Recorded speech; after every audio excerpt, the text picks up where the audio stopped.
केला बेचने वाली चुड़ैल।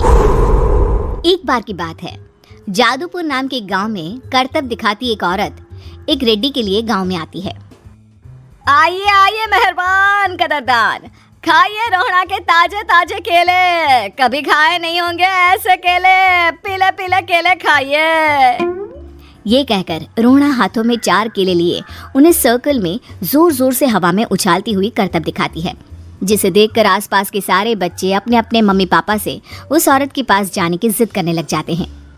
पापा ऐसा तो सर्कस में बॉल से होता है ना, ये आंटी तो केले से कर रही है, चलिए ना पापा देखते हैं। रोहड़ा एक पतली सी तार पर चलती हुई केलों से करतब दिखाती है। आते जाते सभी लोग बाहर रुककर उसके करतब देखते हैं और वाह वाही करते नहीं थकते। जैसे ही एक आदमी पास आकर उसे पैसे देने लग जाता है, तब वो कहती है, अरे नहीं नहीं साहब, मैं करतब तो बच्चों के मन को बहलाने के लिए करती हूँ, धंधा तो मेरा केले का है। पीछे देखो मेरी रिड्डी, जो भी मेरे केले खाएगा मेरी तरह चुस्त दुरुस्त और तंदुरुस्त हो जाएगा। पता चलता है क्या कि मेरी उम्र 55 की है। अरे पर ऐसे ठंड के मौसम में कोई केला क्यों खाएगा? ये ऐसे वैसे केले नहीं है साहब, ये शरीर में गर्मी देते हैं, ठंड को दूर भगाए, जो भी रोहिणा के केले खाए। पापा अगर मुझे केले नहीं मिले तो मैं घर नहीं जाऊंगी। तभी उसके पापा कहते हैं कि बेटा, केले ठंड में कभी गर्मी नहीं देते, ये सब कहने की बातें हैं, सामान बेचने का तरीका है इनका। पर पिंकी नहीं मानती। मैं केले खाऊंगी। पिंकी की जिद के आगे नत्थू हार जाता है और उसे केले खरीद कर दे देता है। पिंकी खुश होकर केले घर ले आकर खाती है। अब मैं भी करतब करूंगी, कितना मजा आएगा, जादुई केले। पिंकी पहला केला खत्म भी नहीं करती कि वो बेहोश हो जाती है। दूसरे केले से एक काला धुआं आता है और रोहड़ा चुड़ैल बनकर बाहर निकल आती है। मेरे भूतिया केले बच्चे न खाए, ऐसा हो ही नहीं सकता। जादूपुर वालों, कब तक बचोगे? आ गई हूँ मैं रोहड़ा, जिसका कोई नहीं कर सकता सामना। रोहड़ा पिंकी को गोद में उठाकर काले धुएं में कहीं गायब हो जाती है। शाम के वक्त नत्थू घर लौटता है और पिंकी को घर में ना पाकर उसकी माँ से कहता है, माँ पिंकी कहाँ है? अरे बेटा, उसे तो तू सुबह करतब दिखाने ले गया था ना, फिर कहाँ वापस आए तुम दोनों?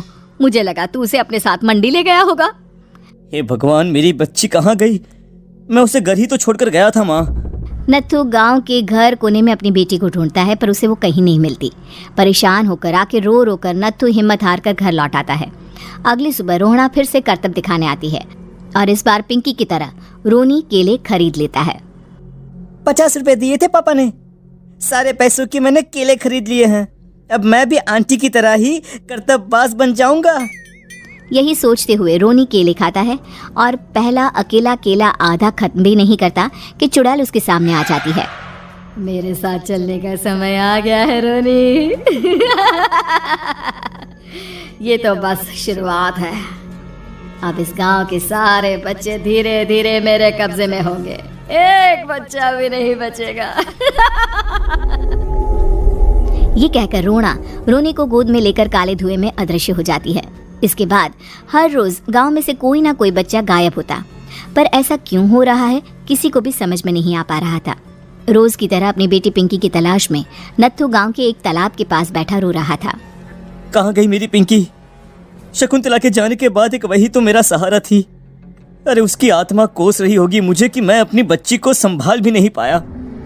नत्थू ये कहता हुआ रो ही रहा था कि तभी तालाब में से उसे शकुंतला की आवाज सुनाई देती है। कहाँ थी तुम शकुंतला? हमारी बच्ची और सारे गायब हुए बच्चे रोहड़ा के कब्जे में हैं। वो बच्चों को जो केले देती है उससे बच्चे बेहोश हो जाते हैं और उसके कब्जे में आ जाते हैं और वो उन्हें ले जाकर काली दुनिया में ले जाती है। पर वो ऐसा क्यों कर रही है? ये मैं नहीं जानती, पर उस दुनिया का रास्ता मैं आपको बता सकती हूँ। जहाँ ये नदी खत्म होती है वहाँ एक केले का पेड़ है, उसके नीचे एक दरवाजा है, वहीं से रास्ता जाता है उस दुनिया का। ये कहकर शकुंतला की आत्मा गायब हो जाती है। गांव के सभी लोग झुंड बनाकर उसी रास्ते से काली दुनिया में चले जाते हैं और वहाँ देखते हैं कि सारे बच्चे वहाँ काम कर रहे थे। पापा मुझे ले चलो यहाँ से। पापा सभी बच्चे अपने मम्मी पापा से लिपट जाते हैं। तो तुम लोग यहाँ तक आ गए? क्यों हमारे बच्चों को पकड़ लिया तूने? तुझे शिकार ही बनाना है तो ले, हम सब आ गए हैं, हमें खा ले। नहीं, मुझे बच्चे चाहिए, मेरे बच्चे के बदले तुम लोगों के बच्चे। क्या मतलब? मैं इसी गांव में रहने वाली एक औरत थी। केले की चोरी के इल्जाम में मेरे बेटे को गांव वालों ने इतना मारा कि वो मर गया। उसी दिन मैंने ठान लिया कि गांव वालों का भी वही हाल करूंगी। कुछ दिन बाद बेटे के चले जाने के दुख में मैं भी मर गई और मेरी भटकती आत्मा एक चुड़ैल बन गई। और फिर मैंने बदला लिया तुम सबके बच्चे छीनकर। बर्दाश्त नहीं कर पाए ना? सोचो मुझ पर क्या बीती होगी। हमें माफ कर दो रोना, पता नहीं ये किसकी गलती थी, पर हम सभी माफी मांगते हैं। हमारी खुशियां लौटा दो, तुम भी तो एक माँ हो। गांव वालों की बात सुनकर रोना का मन पिघल जाता है और वो बच्चों को छोड़ देती है। उसके बाद काली दुनिया बच्चों के लिए जादुई दुनिया बन जाती है। अब कोई भी कभी भी वहां आ जा सकता था।